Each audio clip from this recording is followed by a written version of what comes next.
আসসালামু আলাইকুম। আজকের ভিডিওর মূল বিষয়বস্তু কিভাবে আপনি আপনার হাতে থাকা স্মার্টফোনের ফেসবুক অ্যাকাউন্টের সিম্পল অ্যাকাউন্টকে প্রফেশনাল মোডে নিয়ে যাবেন। তো এই কাজটি করতে আপনার সর্বোচ্চ 1.5 মিনিট থেকে 2 মিনিট সময় লাগবে।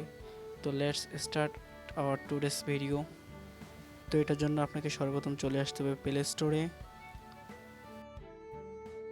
তার কারণ যদি আপনার ফেসবুক অ্যাপ্লিকেশনটি আপডেট না থাকে সেক্ষেত্রে আপনাকে আপডেট দিতে হবে। তো আমার আপডেটের প্রয়োজন ছিল, তো আপডেট দিয়েছি। আপনারাও যদি আপডেট দেওয়া না থাকে আপডেট দিবেন।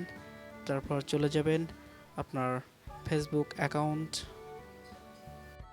তো ফেসবুকে আসার পর আমার যে সেকেন্ড আইডিটা ছিল সেটাকে কিন্তু দেখাচ্ছে। এখন আপনি চলে যাবেন অ্যান্ড আমি কিন্তু জানি না যে আমাকে কয়জন ফলো করতেছে বা আমি কাকে কাকে ফলো করছি। তো এটা হচ্ছে মূলত প্রফেশনাল মোডে নিয়ে গেলে আমরা কিন্তু সবগুলো দেখতে পাবো।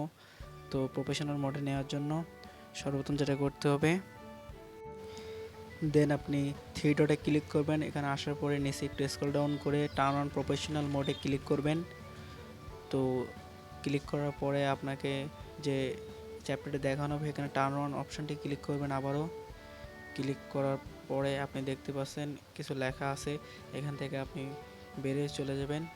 তো এখন দেখেন আপনাকে কয়জন ফলো করতেছে বা আপনি কাকে কাকে ফলো করতেছেন সেগুলো কিন্তু সুন্দরভাবে দেখানো হয়েছে। তো এটা আর কি প্রফেশনাল মোডে পরিণত হয়ে গেছে। এবার আপনি ভিউ টুলসে ক্লিক করবেন এবং ক্লিক করে একটা ফেসবুক অ্যাকাউন্ট মনিটাইজেশনের ক্ষেত্রে যে যে স্টেপগুলো দেখানো হয় সেগুলো কিনা এখানে সুন্দরভাবে আছে। আজকে ভিডিও এ অবধি। এর পরবর্তী ভিডিওতে কিভাবে আপনি আপনার চ্যানেলকে মনিটাইজেশন করবেন, কিভাবে আপনি আপনার স্টেপগুলা ভালোভাবে কমপ্লিট করলে আপনার অ্যাকাউন্টে সহজেই মনিটাইজেশন হয়ে যাবে, এই নিয়ে একটি ভিডিও থাকবে। তো আজকের ভিডিও অবধি। আল্লাহ হাফেজ।